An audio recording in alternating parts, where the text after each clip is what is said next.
we have a problem with accepting people who are different from us. It's been a challenge since America was founded. It's still a challenge today. And until we as a society, and I think we're improving overall as a society, a majority of people, we are becoming more accepting of people who are different from us. It's just who's the new kid on the block? Who's the new one to get rejected? Who's the new one to fear? And until we overcome our fears, we're going to continue to face this, and it doesn't matter who the new kid on the block is. It just happens to be that the LGBTQ community is a new target, and especially trans folks are a new target. And don't even get me started on bisexual people who are not even really recognized and struggle too. So the school system is reflective of the society, in my opinion, and I think we make the rules and we deal with kids in school and adults in schools the way that we deal with them outside of the school system. And that's part of the challenge. That makes it a whole community issue and not just a school issue. So how sexual orientation and gender was explained to me, it was not when I was younger. Older, and when I was able to research that on my own, and just through classes, education, and talking to people I trusted, that's how I learned about sexuality, gender, and gender identity. They're all separate things. The difference between gender identity and sexual orientation is who you are is your gender identity, and how you relate to whether you're male, female, or somewhere in between. And your sexual orientation is who you like or who you're sexually attracted to. And some people have no relationship to the gender words that we use, and they may identify as agender or pangender, somewhere in between. Some people just identify as the male person they were given at birth. Whoever you told me, and that's who I am, I'm cisgender.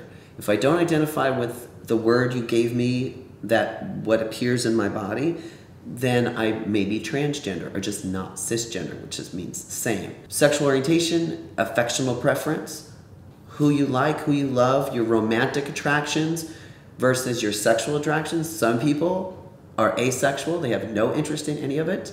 Some people are pansexual and they're attracted to people, not parts. And you'll hear that term a lot with the young people. Whereas being gay has to do with who you like, who you're attracted to. Being trans has to do with who you are.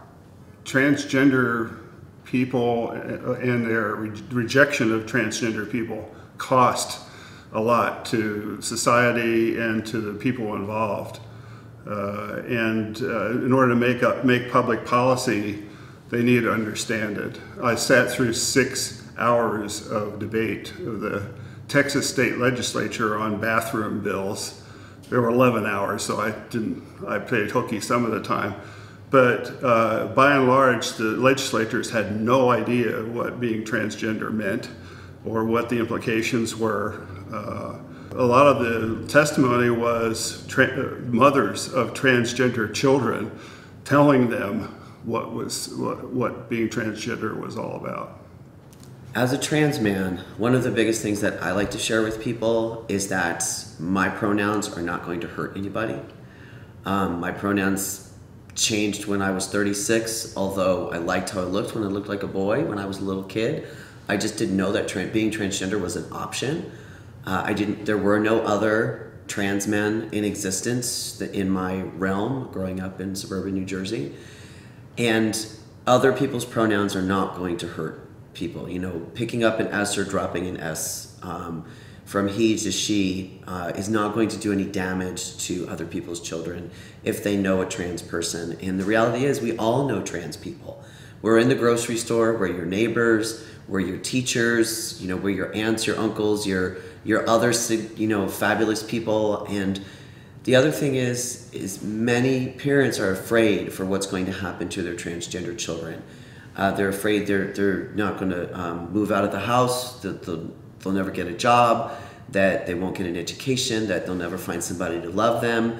And the truth is that that may happen no matter how your child identifies, but being transgender, you can actually have a family, have children, have a good job, have a career, and have a safe and wonderful life.